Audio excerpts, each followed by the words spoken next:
தமிழ்நாட்டில் நவோதயா பள்ளிகளை துவங்குவது குறித்து 3 வாரங்களுக்குள் முடிவெடுக்க உச்சநீதிமன்றம் உத்தரவு பிறப்பித்துள்ளது. கூடுதல் விவரங்களை வழங்குகிறார் சேதல நிரஞ்சன். நிரஞ்சன், வணக்கம். நவோதயா பள்ளிகளை தமிழ்நாடு மட்டும் நிராகரிப்பது ஏன் என்றும் உச்சநீதிமன்றம் கேள்வி எழுப்பியுள்ளதை கூடுதல் விவரங்களை நீங்க பதிவு பண்ணலாம்.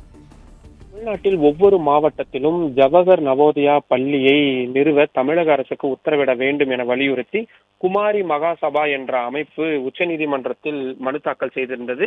இந்த மனு மீதான விசாரணை தான் உச்சநீதிமன்ற நீதிபதிகள் மகாதேவன் மற்றும் மற்றொரு நீதிபதி அடங்கிய அமர்வு முன்பு, நாகரத்னா ஆகியோர் அடங்கிய அமர்வு முன்பு விசாரணைக்கு உட்படுத்தப்பட்டு வருகின்றது. இதில் ஏற்கனவே இருந்த திமுக தலைமையிலான தமிழ்நாடு அரசு நவோதயா பள்ளிகளை அமைப்பதற்கு தங்களது எதிர்ப்பை பதிவு செய்திருந்தார்கள். தற்பொழுது புதிய அரசு அமைந்திருக்கு பிறகு வந்திருக்கக்கூடிய முதல் ஒரு வழக்காகத்தான் இது இருக்கின்றது. அந்த வகையில் இன்றைய தினம் விசாரணைக்கு வந்த பொழுது தமிழ்நாட்டில் மட்டும் ஏன் இந்த நவோதயா பள்ளிகளை எதிர்க்கிறீர்கள் என்ற ஒரு கேள்வியை நீதிபதிகள் எழுப்பினார்கள்.